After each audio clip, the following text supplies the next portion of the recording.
Yeah, in this part we are going to use the HP up. Welcome back to Let's Play Pokemon Yellow with me, RockPaperMario. We're going to use it on Pikachu for no reason, because he probably has the least HP of any of them. Oh no, he did. You know, him and Haunter were tied, but now he has more HP than Haunter. Repel's effect wore off. Well, seeing as there's so many bloody ghostlies, I'm going to use another Repel, just because I don't think my nerves could take it. I'd end up getting a nervous disposition if I had to fight all of these crazy Maves and deal with Ghastlies and Haunters popping up all over the place. Well, here's another Ghostly! I just love saying Ghostly, because that's the way Ghastly, like, said its name.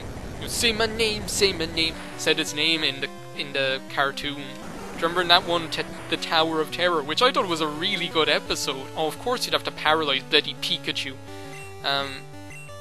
Which I thought was a really good episode. The one where Ash dies and, like, becomes a ghost. Ash and Pikachu die and become ghosts.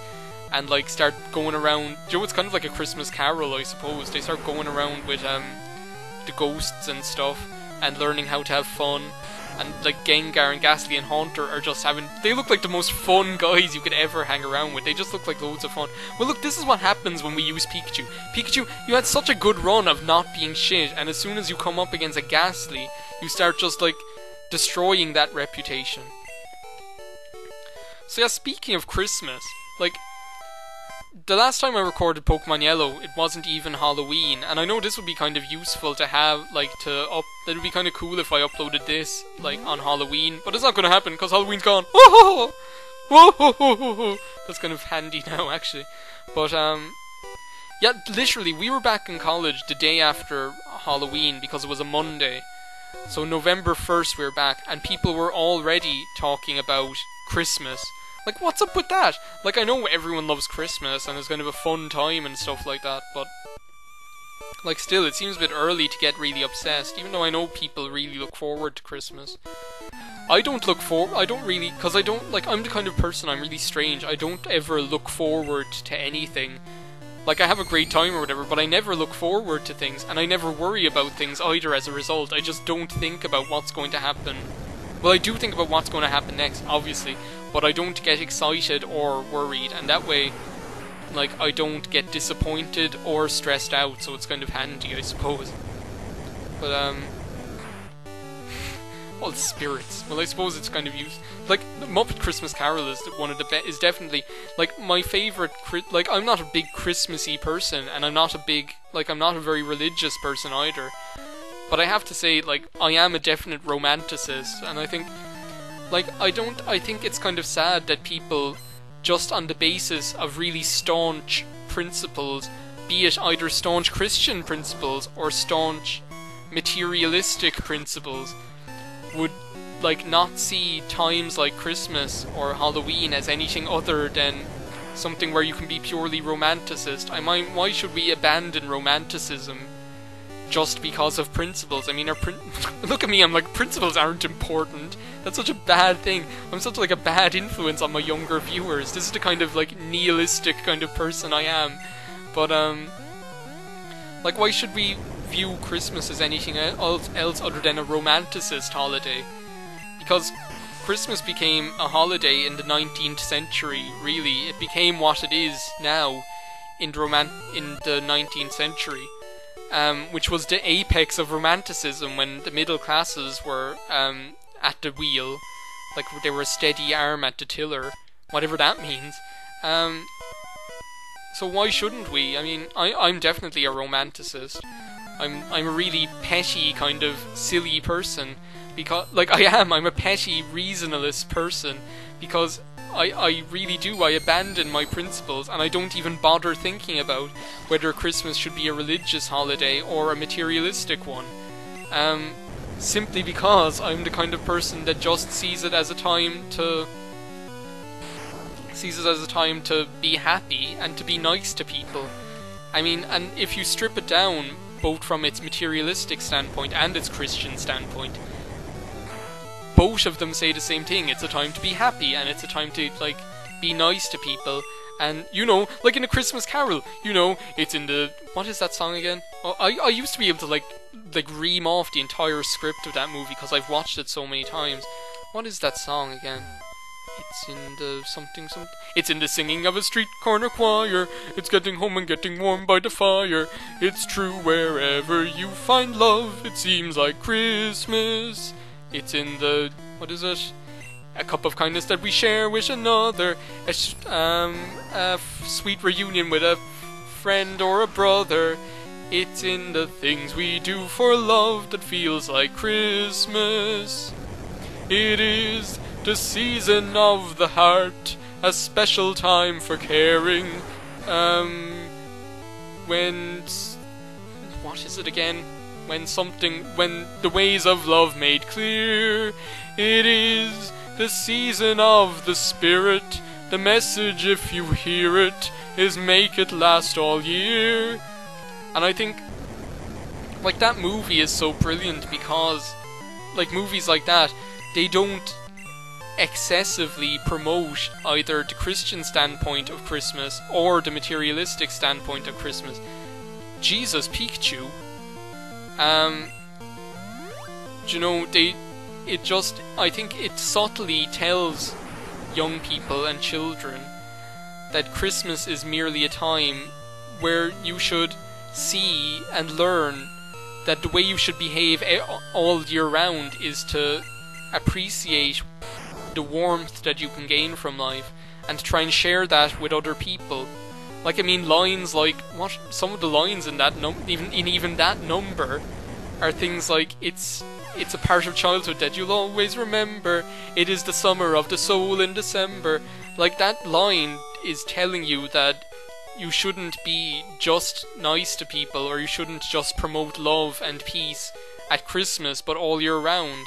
But it subtly does it. It doesn't preach at children or anybody. I think that's...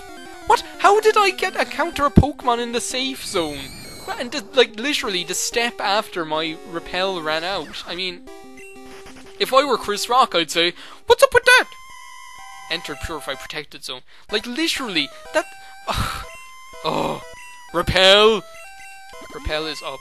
Is there anything over there? No, I thought not. It's just way upstairs. You know, up on the roof. Like, this place isn't very long. What level is Pikachu now? Oh, level 32. Well, Hunter, let's bring you back up and get you up to level 32 too.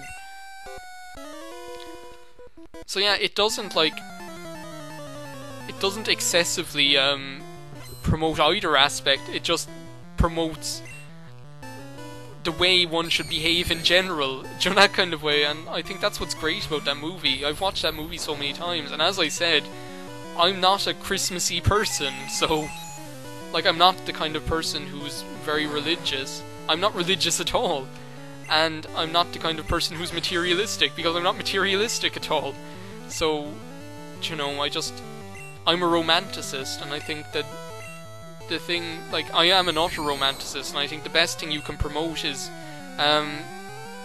realization of warmth and emotion. How nice is that? That's the one thing that I would promote. I wouldn't promote either Christianity or any religion, nor would I promote despotic capitalism and materialism. So yeah, I'm having my cake and eating it too. I'm sitting on, like, that's what I am. I'm the eternal fence sitter. I am the, like, person who will just sit on the fence over everything, because there's nothing wrong with that. I don't see why that's viewed as a negative thing. I mean, why should you come down on one side or the other? There's always an option number 3. Always. There's never not an option number 3. I love that movie. Like, I love, like, you know, do you know that part where, like, Ghost of Christmas Present is like, I am the Ghost of Christmas Present, did I tell you that? And, like, Michael Caine is like, yes you did, and he's like, oh, come in and know me better, man, whoa, whoa, whoa, whoa, whoa, whoa, whoa. And then, like, Michael Caine is like, you're a little absent-minded spirit, and then he's like, I'm a large absent-minded spirit, whoa, whoa, whoa, whoa, whoa. And then Michael Caine does this funny laugh where he goes like, I just think, like, I don't know whether he's trying, like, Michael Caine is being sarcastic, or whether he's genuinely kind of being like, he's finding the spirit charming and kind of he's being happy. I never know whether he's being sarcastic or whether he's kind of genuinely amused by this guy's sense of humor. It's so funny. But, like, by the end of the song, he's definitely having a great time. Like, that dance that he does, that dance, like, look up that scene. If you look up, Muppets Christmas Carol feels like Christmas and get like a video of that scene. Towards the end of the song, Michael Caine is doing this really funny dance where he like just basically like sways from left to right and moves his arms up and down, and I'm doing it right now, but it's so funny. It is literally just one of the funniest things ever. It just looks so ridiculous. I think it's brilliant. Well, I think I have 5 minutes left. We should be able to get the next part in, and in the next part, we'll finish Pokemon Tower. Why am I saying this? That's the kind of stuff you say at the end of a video. Well, this isn't optional. This is a rare candy. This isn't optional. This is a rare candy. That made no sense. Oh, we have 2 of them. That reminds me of this thing, like, do you know when you say, like, this isn't something, this is the other thing? You should, like, the second thing you say should be the reason that the first thing isn't the first thing. So, like, when I said, this isn't optional, this is a rare candy, the fact that it's a rare candy doesn't have anything to do with whether it's optional or not, it's just happens to be, but, like, I said it as if I was proving it was optional by saying it was a rare candy, do you know? Which doesn't make any sense, and it reminds me of this one time, when there were French exchange students in our school, and there were French exchange students in our school, and there was also a girl named Brona in our year, and I saw, like, we saw them coming, and everyone was like, oh, they're the French exchange students, and I just looked around and I saw her, and I was like, they're not French, that's Brona. Like, they're not French, that's Brona, and, like, that doesn't make any sense. Like, the second thing doesn't, like, neither proves nor disproves the first thing. Oh, Wild Marowak appeared. You know, Marowak! Marowak! I think that's the way Marowak used to talk. Yeah, look, see, Mega Drain. See how this goes. This is our first usage of Mega Drain by Haunter. Like, look at that! Like, Haunter's not even a grass type, and it still, like, does mondo damage to that thing. Haunter is just a scary Pokemon in more ways than one. So yeah, we've beaten the Marowak already. The ghost was restless soul of Cubone's mother. It was like something of Castlevania fighting a ghost, like an actual ghost. You know, like I'm half surprised that the music didn't play. You know, but well, no, that was D D D D ba da ba da ba ba da. You know, it departed to the afterlife. That's kind of nice.